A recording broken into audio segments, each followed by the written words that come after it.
Yo, yo, yo! A quick little rant on the last Challenge 41, episode 12 of the season, I believe, where we had a little bit of drama. We had another good strategy. We had another elimination challenge that I didn't like, though.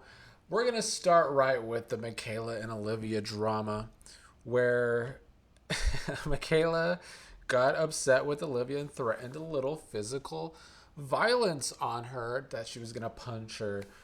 But sometimes I wonder if the fandom knows what show they're watching. Like, this is the challenge that they're watching. And the threat of physical violence is so minuscule in the land of the challenge, in the overall past of the challenge, as if so many people have not been kicked off of this show for actual physical violence. Old sloppy CT has been kicked off twice, I believe, for physical violence. Brad was, I believe Nelson was, Melissa and Kayla were kicked from the game for physical altercation.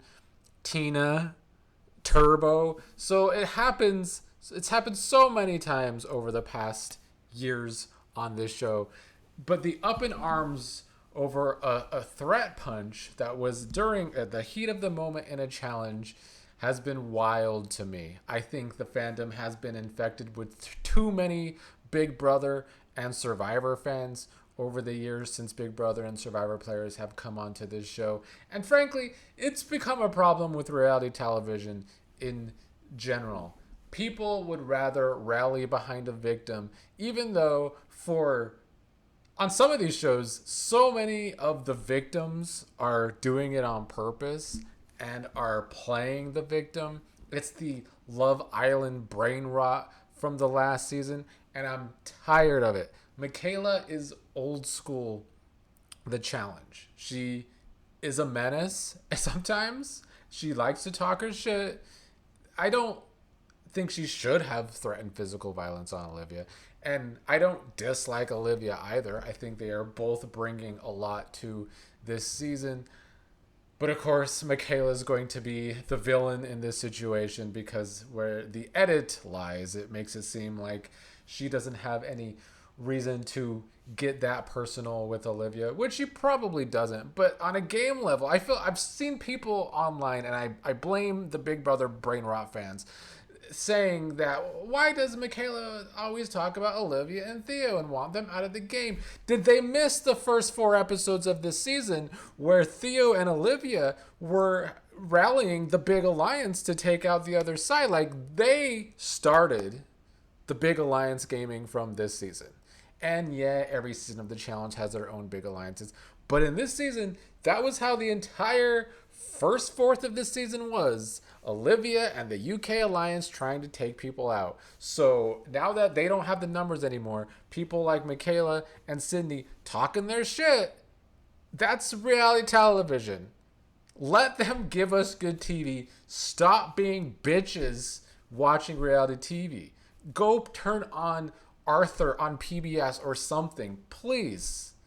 Because I don't think this show is for you. And people are acting like they have never seen the challenge before, and that Michaela threatening a punch, not actually throwing a punch, is the craziest thing, as if there hasn't been probably 20 people kicked off the challenge for actual physical violence over the years. Outside of that, though, another thing I enjoyed from this episode was Sydney and Leroy getting to do some acting and some playing with the whole idea to decoy Adrian and Theo into thinking they're not going up, that they were going to vote for Aneesa instead, so that Adrian or Theo don't stake a claim. This was kind of the opposite of what Theo did last week to Gabe by convincing Gabe, getting in Gabe's head to stake a claim and throw his game away, which was good work by Theo. This week it was good work by Sydney and Leroy, especially Leroy, though. He had to basically play Aneesa by making it seem like he had to just vote Aneesa in this round, despite them having some past ties and some little alliance themselves. It was good to see Leroy get involved in the game this season. He's not been super edited into the game overall. He's another player who I think his time to win has probably passed him by. I just don't see him in America. Maybe if he stakes a claim on someone else, he'll win this season. But him and America are not winning because America has had the biggest non-edit of this season. I can't see her winning the game.